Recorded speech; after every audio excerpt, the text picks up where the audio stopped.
Osama Hamdan in Beirut, welcome to Hard Talk. Thank you.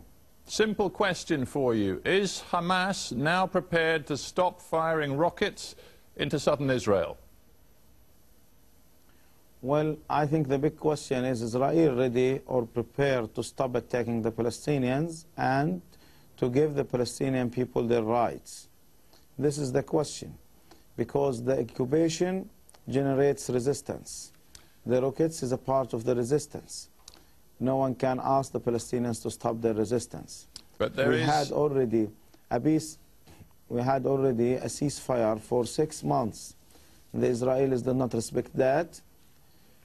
They did not accept to play their terms, so they damaged that. They did not give a new chance for the ceasefire. But there is now a huge international effort to get a ceasefire as quickly as possible. The Egyptians have put forward a plan. Is Hamas prepared to accept that Egyptian plan? Well, Hamas is discussing the Egyptian plan and other ideas and plans. We are discussing all the proposals, all the suggestions, putting a clear target to stop the Israeli attack against the Palestinians, to lift the siege on the Palestinians, opening all the crossings, to let the Palestinians have their normal life. We are studying all the proposals under those, not conditions, under those bases. But to be clear, Mr. Hamdan, if I may, sorry to interrupt, there's a delay on the line, but to be clear, the Egyptian plan makes it plain that one key element is an international monitoring force on that southern Gaza border with Egypt to ensure that there can be no more smuggling of weapons from Egypt into Gaza. Are you prepared to accept that? The important point, are they ready to put them in the Egyptian lands or in any other lands? If it was in the Egyptian lands, it's an Egyptian matter. But for the Palestinians, it's clear that all the Palestinian resistance movement rejected the presence of any foreign soldiers on the Palestinian lands.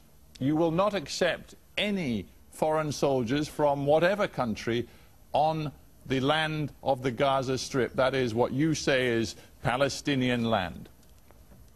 Yes, this is the decision of the Palestinian organizations, the Palestinian factions. We were resisting for more than 40 years to liberate the Palestinian lands. We don't need to have more foreign soldiers occupying our lands. What about forces from the Palestinian Authority as part of a monitoring force, some of whom would be deployed on the Palestinian side of the Gaza border? Well, everyone knows that those forces are not supposed to protect Israel or to watch the borders on the behalf of the Israelis. That makes them betrayers for their cause and for their own people. I think the role of the Palestinian soldiers or the Palestinian troops to protect the Palestinians from the Israeli occupation. If we want to talk about the Palestinian forces also, we have to realize that there is a Palestinian division. This is not supposed to be solved like this. The solution is to start the internal dialogue, preparing for a national conciliation, and after that we can talk about the Palestinian forces. One of the important points which caused the problems inside the Palestinian situation leading to the division is the security forces, which tried to play a political role while they were supposed to be under the political leadership. I want to talk more about your relationship with Mahmoud Abbas and the Palestinian Authority later in the interview, but I just want to pin this down, this question of ceasefires and plans right now. If you are saying to me that you in Hamas will not accept any international monitors on Palestinian soil inside Gaza, and you will not accept Palestinian Authority forces playing a part in any monitoring force, then it seems to me there can be no deal. Well, I have to remind you and all the people who are seeing us, we tried to have ceasefire with the Israelis for 3 times, in 2003, 2005, and 2008. In those 3 times, the Israelis themselves said that the most committed organization to its commitments was Hamas, more even than Fatah under the leadership of Abu Ammar and Abu Mazen. It shows that Hamas really respect its commitments, but the Israelis, who was the side which always undermines the ceasefire. But with respect, Mr. Hamdan, with respect, there are people dying in Gaza today. People in Gaza want to believe a ceasefire is close at hand. If you are saying to me that you in Hamas will not accept any form of international monitoring to do what is necessary to get Israel on board for an agreement, that is to stop the smuggling of weapons into Gaza, then a deal seems like it is impossible to achieve. Well, let me say clearly, if the problem is the presence of the weapons, let's talk about stopping sending weapons from the United States and Europe to Israel, because we are being killed by the American weapons which is used by the Israeli forces. And instead of looking about smuggling some weapons to defend the Palestinians, let's talk about the weapons which is sent in public to kill the Palestinians. This will stop the killings of the Palestinians. So smuggling weapons from Egypt into Gaza is a right which you are not prepared to relinquish, yes? Well, let me say that in a clear way. Finish the occupation, no one will fight. If there is an occupation, all the Palestinians will fight. Before Hamas, Fatah was fighting the Israelis. Popular Front, Democratic Front. Now Hamas and Islamic Jihad are participating in this fight to liberate the Palestinian lands. Let's concentrate on the main problem, the presence of the occupation. I'm just trying to be clear here. Let me put it this way. The French president has suggested he thinks a deal is close. The Egyptians say they're working very hard. You in Hamas have sent a delegation to Cairo. Do you believe a deal is close at hand, yes or no?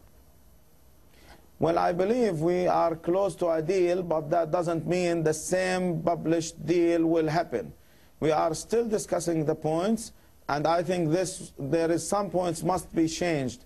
I'm not suggesting on the media a specific change because this is under discussion, but it's have to be clear. Without important changes, the Palestinians will not accept the deal which forced them to accept the occupation. And in the meantime, I am struggling to understand Hamas's strategy. Every day you fire a few more rockets into southern Israel. From any military point of view, they are very little strategic worth. The only value it seems they have is to terrorize the civilian population of southern Israel. What is the point of continuing with that strategy? Well, I have to say one word before. Hamas is launching a few rockets. All the international community is against that. While Israel is sending hundreds of rockets on the heads of the civilians, no one is condemning or criticizing even that. This is an important difference, how the international community is supporting Israel as an occupation, while this international community in a hypocritical way does not support the Palestinian rights. Mr. Hamdan, if I may, sorry to interrupt, but this is very important. Let me quote to you the words of a Hamas military spokesman from just a few days ago. He said, "We managed with God's help to shell crucial Zionist towns and settlements using hundreds of Grad and Al-Qassam missiles. They, that is the Israelis, are now living underground like mice, and their towns have become ghost towns." That is the mentality of the people who fire the rockets. You know as well as I do that any country, Israel, but any other country too, would have to respond to that mentality with force. Well, I want to tell you on the other side what they are saying. Everyone heard Ubadia Yusuf is saying, the Rabbi Ubadia Yusuf is saying, kill them by the plane as you like, in the way you like. Everyone knows what Ezra Weizmann has said. We are not a state with an army. We are an army who has a state. The one who bombed a huge neighborhood, killing Salah Shahada, was asked by the media, the one who led the airplane. They asked him what you felt when you bombed this whole neighborhood. He said nothing, but I felt that the plane shook a little bit. This is also the mentality which is killing our own people.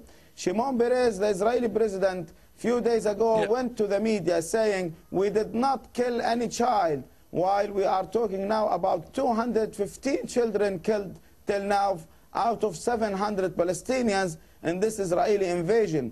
So if you want to talk about the mentality... You haven't yet answered my question, and you could spend the next few minutes simply answering every question I ask you by telling me what the Israelis are doing, but frankly there's not much point, because I am interviewing the Israelis as well about this situation and putting the same rigorous, challenging sorts of questions to them about their strategy. But I want to question you about your strategy.